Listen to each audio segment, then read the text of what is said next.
Vous qui aimez la parole de Dieu et qui la pratiquez au quotidien, ce matin, nous sommes à notre méditation. Nous pouvons prendre notre livre Cœur à cœur à la page 181 et le thème de ce jour est les murmures et leurs conséquences. Je répète, les murmures et leurs conséquences. Alors si nous suivons, il est écrit que murmurer contre Dieu, les autorités établies, un époux, son père et sa mère ont des conséquences graves. Parce que murmurer entraîne des blocages et des échecs dans notre vie. Quand nous lisons 1 Corinthiens chapitre 10, versets 9 à 12, l'apôtre Paul prend le soin de nous expliquer les conséquences des murmures. Je fais la lecture pour que nous puissions suivre 1 Corinthiens 10, versets 9 à 10. Il est écrit: ne tentons point le Seigneur comme le tentaient quelques-uns d'eux qui périrent par les serpents. Verset 10. Ne murmurez point comme murmuraient quelques-uns d'eux qui périrent par l'exterminateur. Les murmures aussi provoquent la rétrogradation spirituelle.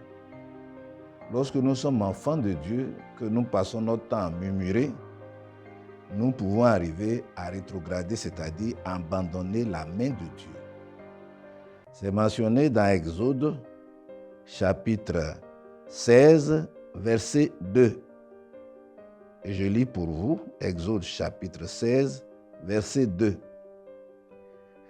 Et il est écrit: et toute l'assemblée des enfants d'Israël murmura dans le désert contre Moïse et Aaron.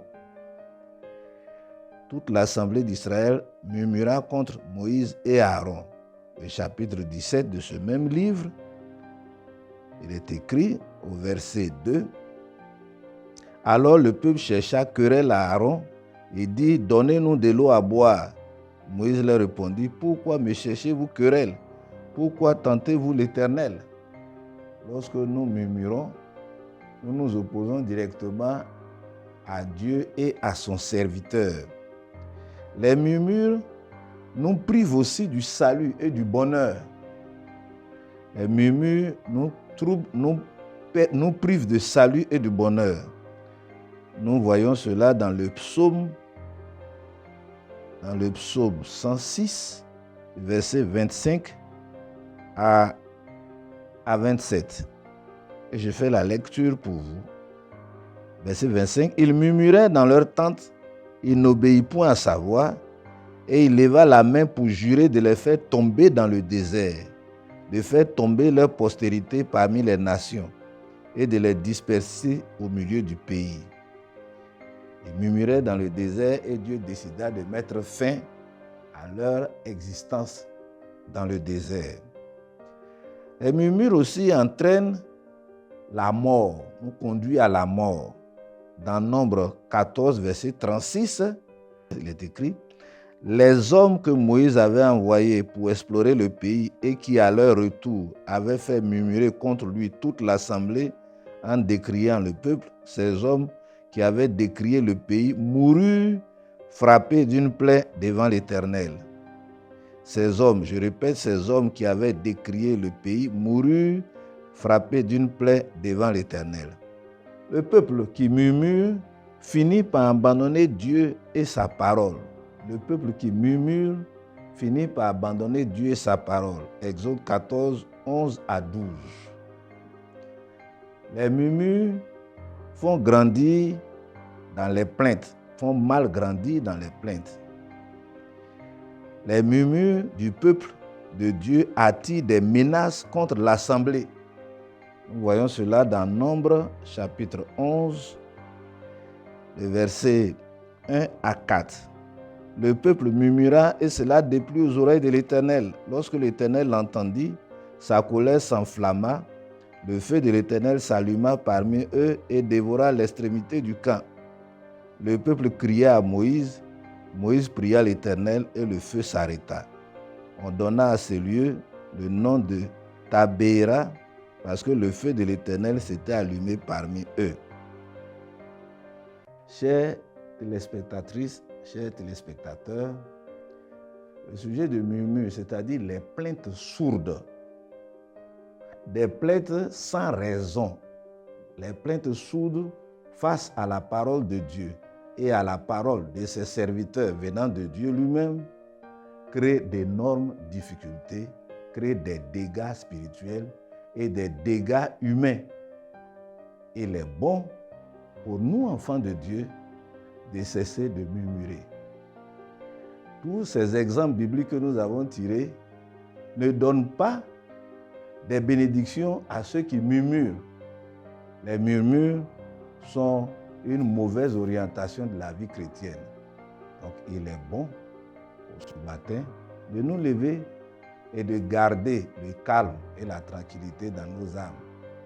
Pour éviter de murmurer, nous avons 24 heures avec nous. Faisons un effort pour que pendant ces 24 heures, il n'y ait pas de murmure dans nos vies. Que Dieu nous bénisse, que sa grâce soit sur nous. Nous allons ensemble prier le Seigneur et confier cette journée merveilleuse à Dieu. Seigneur, c'est un nouveau jour que tu viens de nous donner. Nous voulons l'exploiter, nous voulons l'amener, nous voulons conduire notre vie tout au long de ces 24 heures dans ta volonté. Oh mon Dieu, aide tes enfants qui nous écoutent et qui nous suivent maintenant à marcher avec toi en cette journée, à s'éloigner des murmures et à porter leur regard vers toi. Car toi, Dieu, tu interviens dans le calme et dans la tranquillité. Que la journée de tes enfants soit bénie. Que dans leur déplacement, ta main puissante les accompagne. Que jour après jour, Seigneur, que ce soit des occasions pour tes enfants de te glorifier, de te magnifier. Que rien ne les échappe dans la marche avec toi et qu'ils demeurent dans ta pleine volonté. Merci pour ce que tu as fait pour nous. Merci pour ce que tu as fait pour ce matin. Permets que les jours nouveaux qui arrivent soient encore des jours de victoire à remporter sur Satan et ses démons. Louange à toi, gloire à toi, élévation te revienne. Au nom de Jésus. Amen.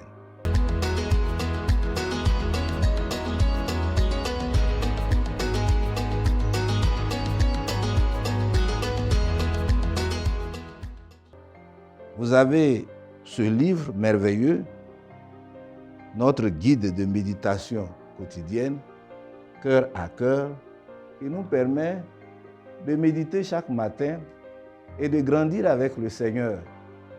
De savoir que dans cette marche, il y a des lois, il y a des principes, il y a la conduite à suivre pour que la grâce de Dieu nous accompagne chaque jour. Qu'au quotidien, Dieu soit avec nous. Bonne journée à tous et que la grâce de Dieu soit sur vous.